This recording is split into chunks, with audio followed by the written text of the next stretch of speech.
Assalamualaikum warahmatullahi wabarakatuh. Perkenalkan, nama Kakak Reska Widiaksana Nugraha dari kelas 2B PGSD Universitas Pendidikan Indonesia Kampus Cibiru dengan NIM 2006876. Nah, bagaimana kabarnya adik-adik? Nah, semoga semuanya sehat-sehat ya di masa pandemi seperti ini. Kita harus menjaga kesehatan kita dan menerapkan protokol kesehatan seperti menggunakan masker, lalu menggunakan hand sanitizer apabila kita ingin atau akan beraktivitas di luar ruangan.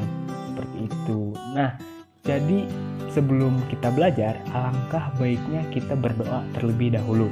Nah, berdoa dapat dimulai. Berdoa selesai, alhamdulillah. Nah, jadi pada pembelajaran hari ini kita akan membahas tentang bencana alam. Nah, apa itu bencana alam? Apakah sudah ada yang tahu? Jadi, bencana alam adalah suatu peristiwa atau rangkaian peristiwa luar biasa yang disebabkan oleh alam, seperti gempa bumi, tsunami, lalu longsor, terus gunung meletus, banjir, kekeringan, dan angin topan, dan bencana-bencana yang lainnya, sehingga mengakibatkan timbulnya korban jiwa, kerusakan lingkungan, kehilangan harta benda, dan dampak psikologis. Nah, Pak, penyebab bencana alam itu ada berapa sih, Pak? Jadi, penyebab bencana alam itu terbagi menjadi dua. Yang pertama, bencana yang disebabkan oleh alam, dan yang kedua, bencana yang disebabkan oleh manusia. Nah, contoh bencana yang disebabkan oleh manusia. Yang pertama, ada banjir. Nah, ada yang tahu nggak apa itu banjir? Semuanya juga pasti udah pada tahu ya, apa itu banjir. Jadi, banjir adalah salah satu bencana alam ketika curah hujan yang sangat tinggi di musim penghujan atau disebabkan kurangnya daerah resapan air sehingga rumah-rumah atau pemukiman warga menjadi tergenang oleh air. Nah, Pak, penyebabnya itu apa aja sih yang menyebabkan banjir? Yang pertama, wilayah tersebut berada di dataran rendah. Mengapa dataran rendah beresiko besar untuk terjadi bencana banjir, yaitu karena air akan selalu mengalir dari tempat yang tinggi ke tempat yang lebih rendah. Yang kedua, curah hujan yang tinggi dalam jangka waktu yang panjang. Nah, jadi air hujan yang jatuh ke daratan akan memenuhi saluran-saluran air seperti sungai. Nah, jika volume air terlalu banyak, maka sungai tidak akan menampung semuanya gitu. Nah, jadi akan meluap dan terjadilah bencana banjir. Lalu yang ketiga, area resapan air seperti hutan kota dan ruang terbuka itu sudah banyak berkurang. Padahal area-area tersebut dapat menjadi daerah resapan air dan mencegah terjadinya banjir. Nah, apabila permukaan tanah nih tertutupi oleh beton atau aspal, apa yang akan terjadi?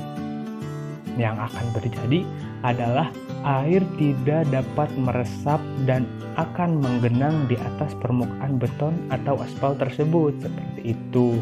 Lalu, kelancaran air ini pada selokan dan sungai juga menjadi faktor terjadinya banjir. Nah, siapa adik-adik yang masih suka buang sampah sembarangan? Nah, mulai saat ini, jangan lagi ya buang sampah sembarangan. Buang sampah harus pada tempatnya. Karena apa? Karena membuang sampah sembarangan akan mengakibatkan bencana banjir.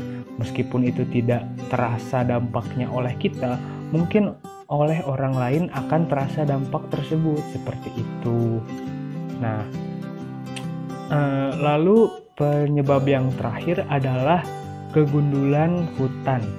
Nah, jadi hutan ini memberikan banyak manfaat bagi manusia dan lingkungan, termasuk dalam mengendalikan banjir.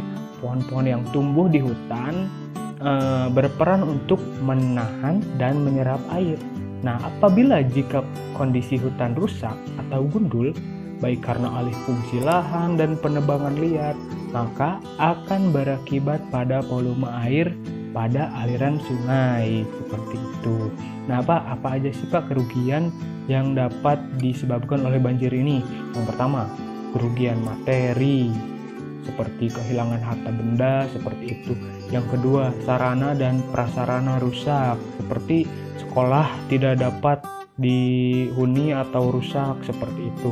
Dan yang ketiga, mengganggu aktivitas manusia. Jadi misalkan adik-adik ingin ke sana, ingin main ke sana kemari, tidak bisa karena banjir seperti itu.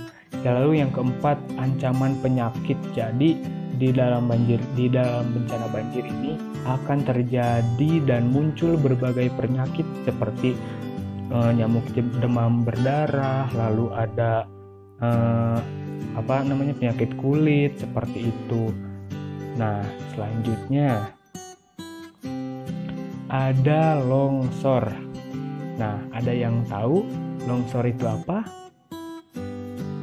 Ayo, ada yang bisa jawab?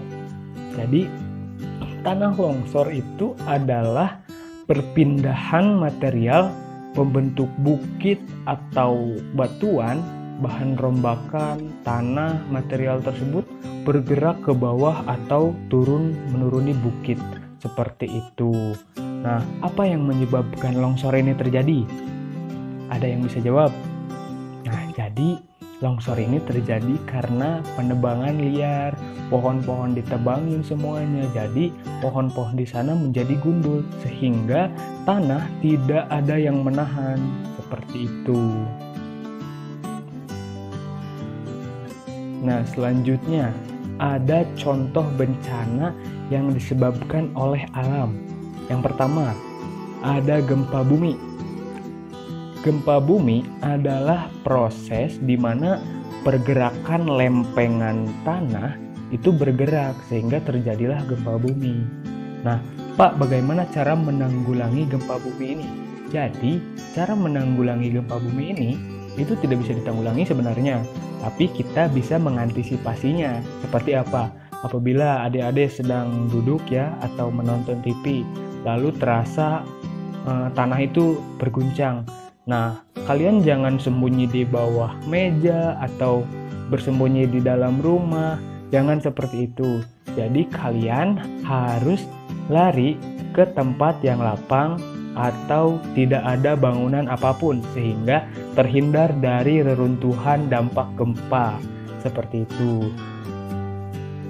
Dan misalkan contohnya itu ke lapangan atau kemana yang emang tidak ada bangunan sama sekali. Selanjutnya ada tsunami. Nah, ada yang tahu apa itu tsunami? Nah, jadi tsunami adalah serangkaian gelombang laut yang menerjang daratan dengan jangkauan yang luas dan kecepatan yang tinggi, yang biasanya disebabkan oleh aktivitas vulkanisme dan tektonisme di dalam laut atau dasar laut. Nah, di dalam tsunami, di lautnya itu hanya setinggi 1 kaki atau lebih, namun memiliki kecepatan gelombang yang sangat tinggi di atas 800 km per jam, hampir menyamai kecepatan pesawat jet. Nah, apa sih Pak yang menyebabkan tsunami ini bisa terjadi? Yang pertama, gempa bumi bawah laut. Yang kedua, letusan gunung berapi bawah laut. Nah, dan yang ketiga adalah longsor bawah laut. Nah, tsunami ini juga kita tidak bisa diantisipasi ya, tapi kita bisa cara menghadapinya gitu. Ya, tanda-tandanya itu ada diawali dengan terjadinya atau getaran yang berpusat dari bawah laut.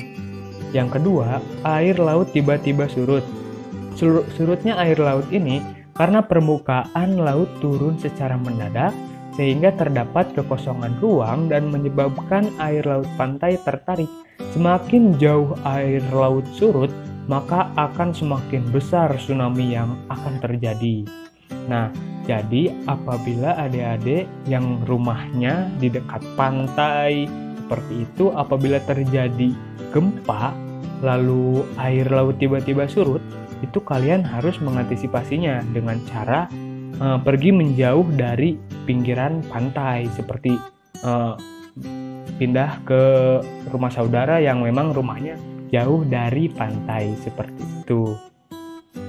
Nah, Pak, apabila terjadi bencana alam yang menimpa keluarga kita, teman-teman kita, lalu saudara-saudara kita, apa yang harus kita lakukan? Jadi, apabila terjadi bencana alam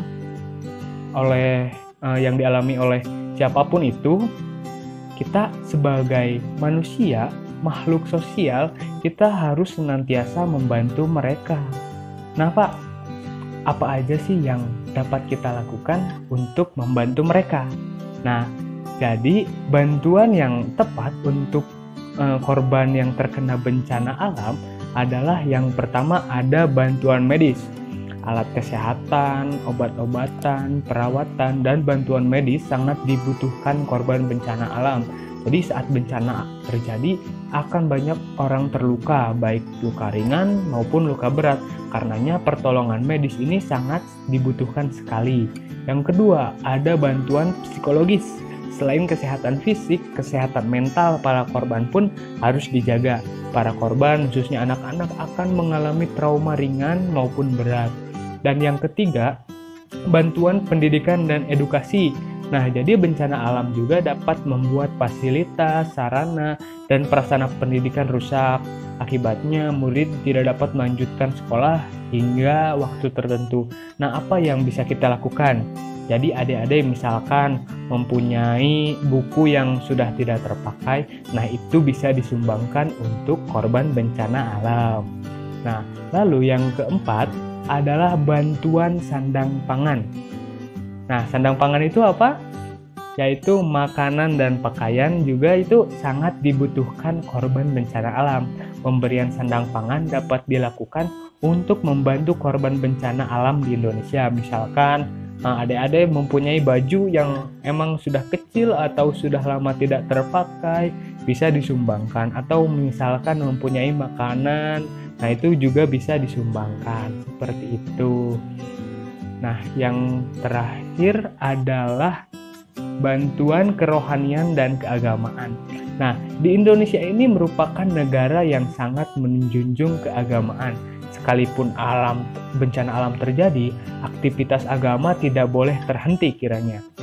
Nah, adik-adik dapat memenuhi kebutuhan kerohanian dalam keagamaan para korban bencana alam. Nah, misalkan mempunyai alat-alat sholat, lalu Al-Quran, atau apapun itu yang berbau agama, kita bisa membantunya. Seperti itu. Nah, mungkin itu saja materi yang dapat kakak sampaikan. Kurang lebihnya mohon maaf. Semoga ilmu yang kakak berikan dapat bermanfaat bagi kalian semua ya. Nah, ditutup. Wabillahi taufiq wal hidayah. Wassalamualaikum warahmatullahi wabarakatuh. Sampai jumpa lagi di pertemuan yang akan datang.